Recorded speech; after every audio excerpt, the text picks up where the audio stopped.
Hi/X/. Today I for the first time want to share my story with all of you, even though it told me not to speak nor write down its name. I will try to green text it all, but bear with me, I will probably also write something in detail outside the green text limitations. Be 16 years old. Normal kid, didn't have many friends, just the usual 2 to 3 close ones. Live in the country, hunting is one of the main entertaining things to do here. My father taught me how to hunt, birds, deer, moose, you name it. I always looked up to my father. Be out hunting for forest birds, don't know the English name. One day, it's summer, the sun is shining, and it's hot outside. We walked through the forest, not much luck with the birds, but I loved spending time with my dad, so I didn't really care. Arrive at a small lake, decide to take break, eat some food and drink some water. My father spots a old beer bottle kinda hidden in the grass. There was no signs of human activity in this forest, so it kinda was a little strange. Dad jokingly said, "One day anon, when I'm gone, and dug down in the dirt, I want you to find this place, open this beer, and drink it while thinking of the days we went hunting together." Dad puts the bottle down in the grass, under the tree he found it again. We get up and leave. This beer bottle will become significant later, so just bear with me. Okay, so fast forward 2 years, my dad unfortunately died, natural causes, heart attack. Be 18. Visit my parents' home where I grew up. I moved to the town across the fjord to go to school. It's wintertime by now. Happy to see my mom doing well even though my dad recently passed away. I decide to spend the weekend. When I wake up the next day, Saturday, I suddenly remembered the old beer bottle my dad and I found while hunting back in the day. The days are short, the landscape looks a lot different when the snow covers up the trees and ground in the winter, and I had not been into these forests for a while. Decided to go anyway. I grabbed my dad's old hunting equipment, including my old rifle.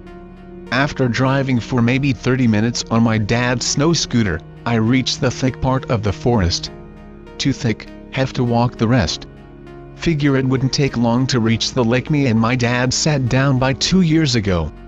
As I walked off the completely white landscape with snow to my waist, minutes turned to hours. Wind was picking up, and it started snowing. Fuck, decided to turn around and get back before shit hits the fan.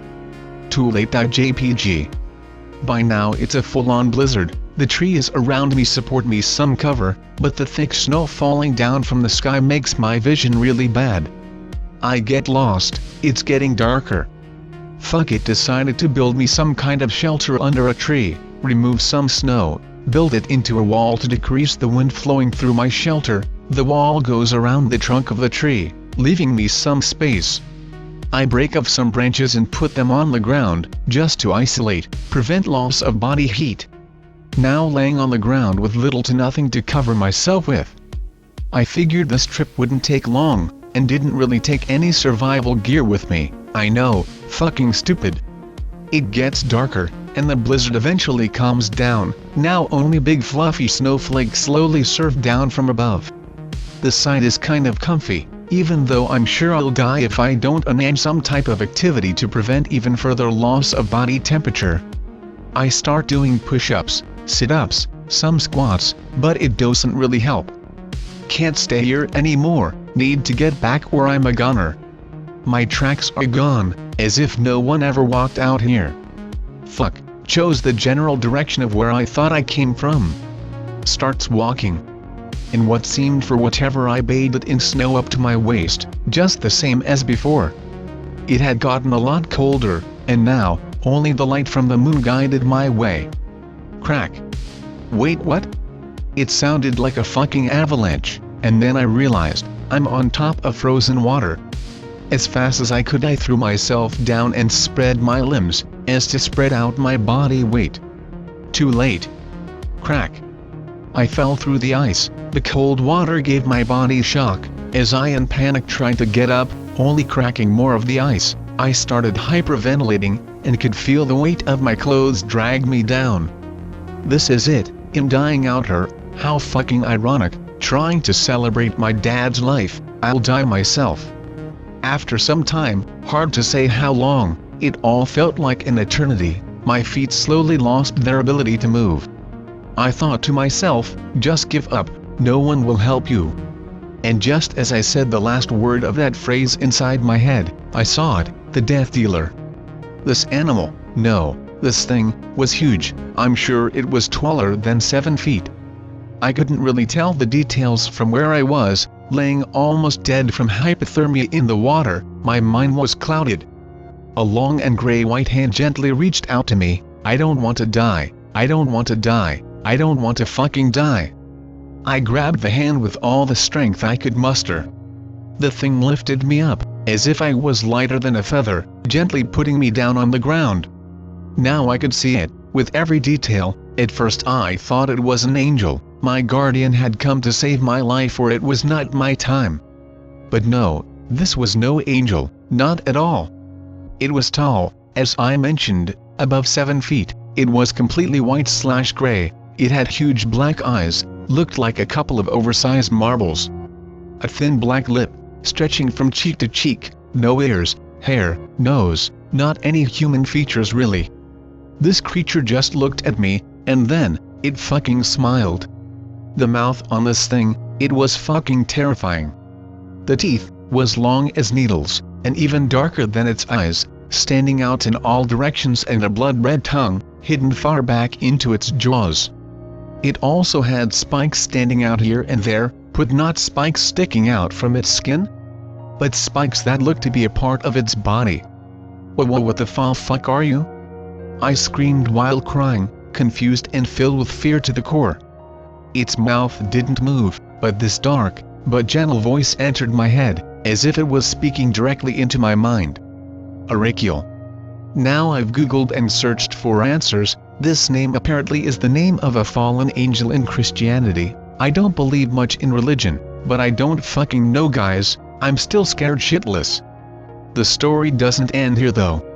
I couldn't move, I was cold as the water I just fell into. Every sense the human body has, screamed to run, run as fast as you can, run. I could not, even if I wanted, my body stayed there, in the shadow of Arakiel. The same voice as before trembled through my head, this time not as gentle, more like the sound of thunder. It was strong. Do you wish to die? What? No, I don't want to fucking die, get me the fuck away from you, fuck. Panic, I could not open my mouth, I could not speak, I could almost not breathe. Very well. My body started warming up, I swear I could feel the ice melting from my skin and clothes. It was like an explosion of heat beneath my skin. Walk. Arakiel lifted its twisted hand towards the forest. It did not need to tell me twice, my body could finally move again, and boy I ran so fucking fast. The snow was as deep as before, but it didn't affect my current speed. I swear I beat some type of world record as I bolted through the forest. I wasn't sure what to expect though. I just wanted to get away from that thing. It was so out of this world, nothing I have ever heard about or seen before. At that point, I only accepted the fact that I was alive, and that Arakiel saved me out of kindness, but I could never have been more wrong. After running for a long time, I could feel the forest loosen up, not quite as thick and dense as before. And there I saw my glorious stallion, the snow scooter, covered in snow, almost invisible, but I saw it. I jumped on, started it up and headed back to my mother's house. My mom sitting in my father's old chair, crying, was the first thing I saw, then my neighbors and the local police officers. Where the hell have you been, Anon? My mother said, then hugged me as if it was the last time she hugged me. Son, you have some explaining to do, one of the officers said. So I sat down, and explained the whole story, except the part about Arakiel. Thank God you're alive, son. In this cold weather most men would have died after breaking through a frozen lake like you did. Thank God? I thought to myself, God had nothing to do with this creature in the woods, there was something sinister about it all. The police officers and the neighbors left, my mother went to bed, and so did I. Before finally getting a good night rest, I took a last look out the window in my old room, second floor. And there it was, standing, not quite tall enough to reach my window, but its face was looking straight at me. Speak of or write down my name, and what has been given, will be taken, you have a debt to pay. The same voice as before, as powerful and clear as a presidential speech. This sentence is burned into my memory, and I pray to God that writing this won't put me in any kind of trouble. And then it vanished, where you probably ask. I don't know, it just fucking disappeared into the dark night. Now, to this day, I have met with Arakiel several times, in my dreams and in life. I'm not quite sure what to do. My mother fell sick not long after the first time I met the creature, and once again it approached me, asking if I wanted her to die or live. I of course said I wanted my mother to live, and not long after, the sickness were gone, as if she just healed it away in one night. I fear I have taken choices which is not mine to take, and I fear for my life and soul if we have a soul. This death dealer seems to prevent life from being taken away, but I'm certain it can take life too. It is as if Arakiel is using me, only as a vessel to fulfill the creature's purpose, to seal deals with it so that it can take the souls of whom it has a deal with when we die. That's why I fear my life, my mother's life, and all the other lives I've had the chance to save or let go, will ultimately fade away when I do. Thanks for listening, Anon. Please let me know if you've heard of anyone else with any similar experiences. I am now 24 years old. I hope to live long, but I'm not sure, as Arakiel is always watching me, waiting in the darkness.